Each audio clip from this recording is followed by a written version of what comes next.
archival database structure to accommodate digital copies of the historic ethnographic recordings in the possession of this institute. A small but rather interesting collection, I think, older than this university itself, in fact, dating back to the form of what was called the Colonial Institute. And thus, for the past years, I felt a bit like caught between two stools. I fancy myself a traditional ethnomusicologist in the first place, that is doing prolonged fieldwork, living with people of a different culture for an extended period of time, doing what's called participant observation, learning the language, learning to make music with them, learning about their customs and traditions in general. So I'm being primarily interested in music as culture, to use Merriam's famous dictum, that is music as an expression of the human spirit and as an organic, interwoven part within the fabric of a particular society. On the other hand, I'm really, of course, fascinated with the possibilities offered by current digital technologies, though I always felt somewhat constrained or restricted in what we have been doing in developing our own ComSAR, as we call it, architecture, as well, in principle, the technology simply encourages, as the polemic goes, reducing music to the noise it makes. The reasons for this are, of course, not so much of a technical nature, but primarily ontological. Musical sound can be objectified into quantifiable units and digitized, and thus operationalized for computational treatment. This is not the case with things like beliefs and meanings and judgments and affective stances towards music and similar purely qualitative entities, which, as a matter of principle, cannot be treated in the same way. And so before I get to some ideas and proposals and suggestions with regard to how I think current digital technologies could nevertheless be employed to cater to the research interests of people like myself in the context of a modern, advanced digital archival data structure, though, of course, in ways not even remotely close to the technical sophistication of current MIR approaches, some of which we have seen this morning.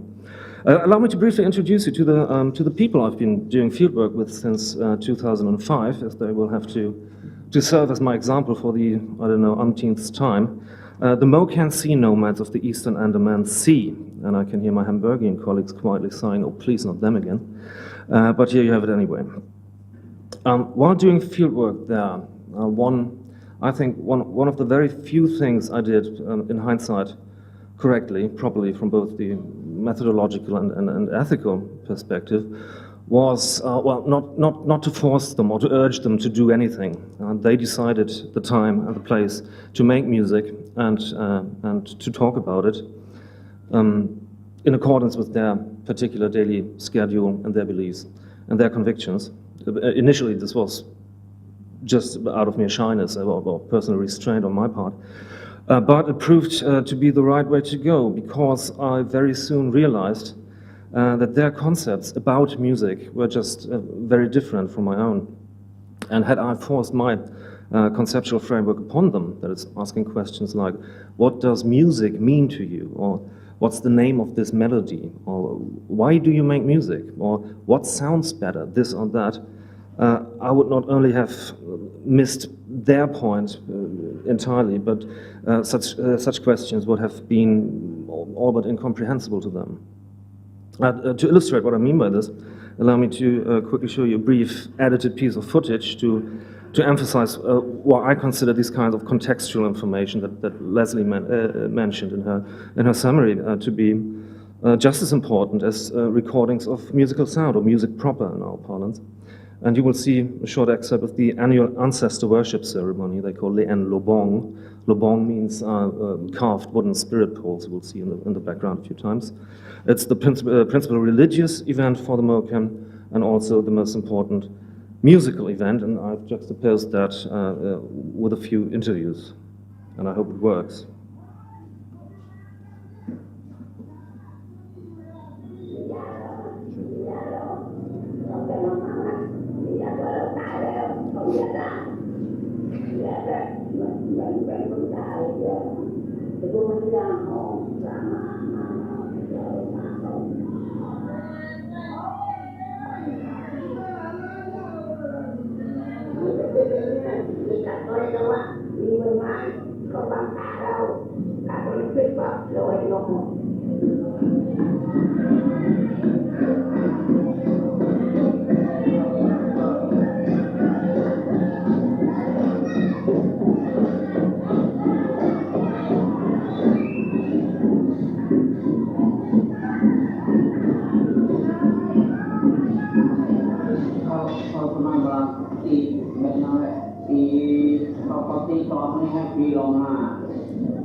Okay, so much for this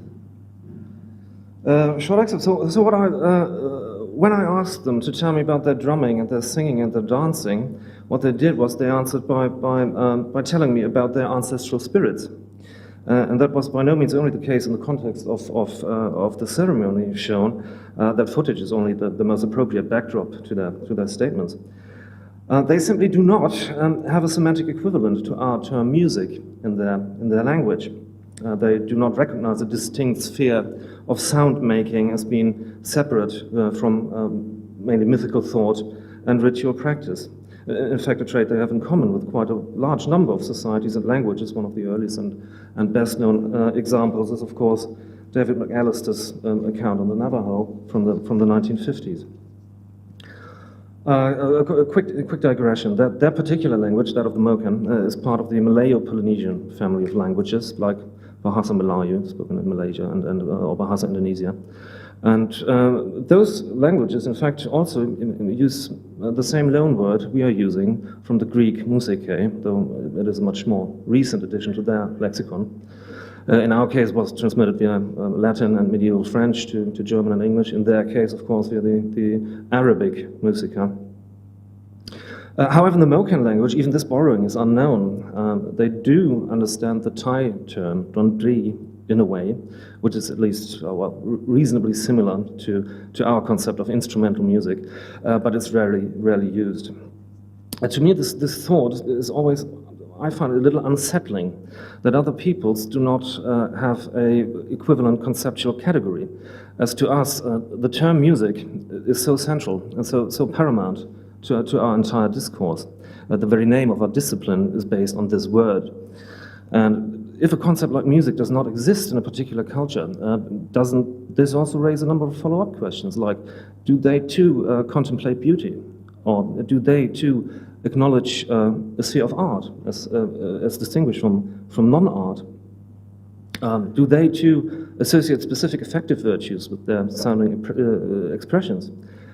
Do they appreciate outstanding artistic quality? Do any of these notions that we commonly associate with music apply at all? And if not, which normative values do they associate with sound making?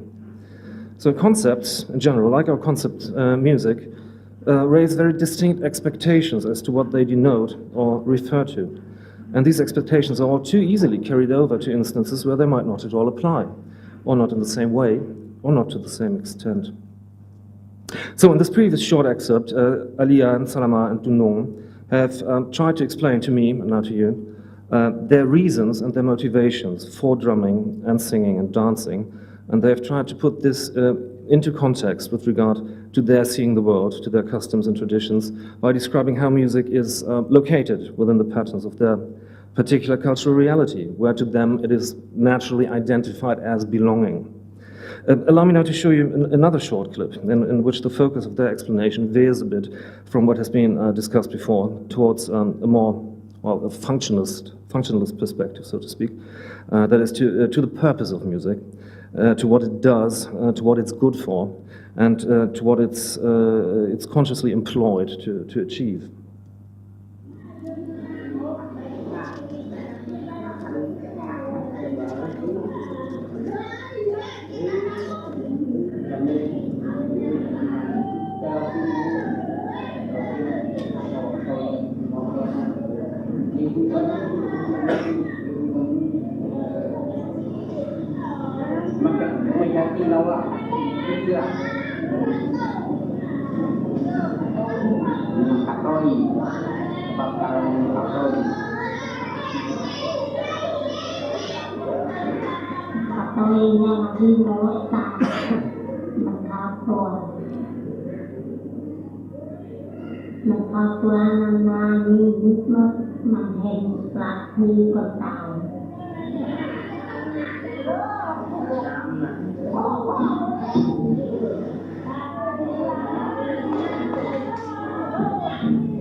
So much for them. So obviously, ideations about where the urge to make music originates from, what makes one do it, what we still find in our notions of inspiration and of genius, as well as specific notions about what is to be achieved when making music, what effect music making is aimed at, what we in this case call a religious trance, are to them perhaps even more important than particular defined melodies or rhythms. The idea of music being primarily a rule-governed ordering of acoustic phenomena, so paramount in our culture, seems to be a figure of thought quite alien to them. Music to them, in fact, belongs to a very particular category of entities that we ourselves have not. That of volatile and intangible things at the threshold to the world of the ancestral spirits, like some of the things you've seen in the video, flags or cloth waving and fluttering in the breeze, or the smoke of incense. or the flame of a candle, or that shattered, perforated Chinese fan you saw being used in the ceremony, or evaporating alcohol that we ourselves refer to as a spirit for a reason. The Moken thus acknowledge a specific category of things that only partially belong to the physical world of objects, called buddhi, and sound making is identified as naturally belonging to this overarching sphere, perhaps in a way resembling our own locating music within the overarching domain of art, a similarly elusive sphere that can neither be weighed nor counted nor pointed at. And likewise to them, interacting and engaging with music is primarily conceptualized as a form of actively communicating with this other world of their ancestors, just like with us, engaging and interacting with music is primarily conceptualized as a mode of aesthetic appreciation. So I hope this short example suffices to show, well, that even to subsume their sound making under our term music, with all the connotations it, for us, inevitably carries with itself, at least demands further qualifications and explanations, so as to not become an unintentional act of interpreting. We have to be aware of the fact that our term music, as well as most of our lexicon and conceptual apparatus in general, might be little more than a mere metaphor when referring to the expressive forms of other cultures. And to avoid such possible fallacies, we need informed and comprehensive contextualization of other people's sound-making practices. So, and there are, of course, the traditional ways of disseminating the results of, beg your pardon, the results of such qualitative research, the monograph and the specialist article, which in the context of any digital archive can simply be stated as a reference. And written annotations can provide basic contextual information that can be computationally searched by standard string matching algorithms and are therefore the preferred method currently employed, though the informational content is usually limited to keywords or short synopses. In ethnomusicological fieldwork, audio-visual documentation has all but replaced pure audio recordings over the course of the past decade or two. And video clips like those shown earlier convey a lot more contextual information than pure sound recordings, while the audio track itself can of course also be processed by our algorithms or things like that. Well, and this leads me to what I personally am up to and right now, and the still very immature idea, proposal, suggestion that I would like to float today, in the hope that it might give rise to further discussion with you over the weekend. I will be with the Moken again in February. My wife and son are currently already down there. And when I'll be joining them there, I would like to try something I think new that, in my opinion, takes advantage of current digital technologies in general and our particular archival database structure here in particular, while also addressing several core desiderata of ethnomusicology and the anthropology of music, at least I hope so. Handheld electronic devices, smartphones, iPhones, have, for better or worse, become ubiquitous on a global scale, even in very remote areas of the world. When I started to do fieldwork among the Moken in 2005, there were no electronic devices whatsoever because there was no electricity. In 2009, the first solar panels and batteries appeared, and with them the first flat-screen TV sets and DVD players and the inevitable Thai karaoke discs. And nowadays, almost every hut has solar electricity, and most of the younger people got smartphones. They first appeared, I think, around 2013. Although the cellular network and, much more importantly, the internet connection are still highly unreliable. And this is quite a rapid development to have occurred in little more than a decade. And I have to admit that with me, it causes rather ambivalent feelings. While these still rather new technologies certainly have the potential to completely sever the bond between, in my case, the younger Moken and their own customs and traditions, they can, or at least I sincerely hope so, also be employed in a way that works in the opposite direction, so to speak, by allowing them to become modern-day chroniclers of their own culture. As we all judge the value of the things we do, or own, or even who we are, by how this is reflected in the eyes of others, or our loved ones, or our children, or colleagues and friends, or even complete strangers on the internet, whether we like that or not. And this is, of course, the sole secret behind Facebook and Instagram and the like. The joy experienced in being noticed as a person by other persons seems to be universal, even if it's in this case only virtual. And this corresponds to an observation made by many, if not most, colleagues in the field while doing fieldwork. The mere fact that an outsider shows sincere interest in things considered mundane and totally common and everyday by the people who do them, or maybe even just outdated and obsolete, in the case of the youngsters, suddenly become appreciated again, interesting in a new way, or at least newly evaluated. People start contemplating it again and start talking about it again and start doing it again if they stopped doing it earlier. And if young people become aware of the fact that they themselves have the means, the technical means, with their smartphones, and the opportunity to produce media content by documenting their own traditions, to share what's genuinely theirs, and this is precisely not the globalized standard fare of cat videos and food pics, knowing that there is an audience that has a sincere interest in these things, even if it's only a bunch of wacky ethnomusicologists, this can make a difference in several ways. First, it would upvalue the role of those people still commonly referred to as informants, a term that reduces actual people investing time and effort to kind of questioning material. Instead, making them self-determined actors, deciding for themselves what they deem to be relevant and worthy of sharing with others. And it would encourage true involvement with and reflection about their own cultural traditions. It would also somewhat postpone the as yet inevitable process of interpretation and translation into the standard academic idiom by the informed scholar to a point a bit more downstream within the process.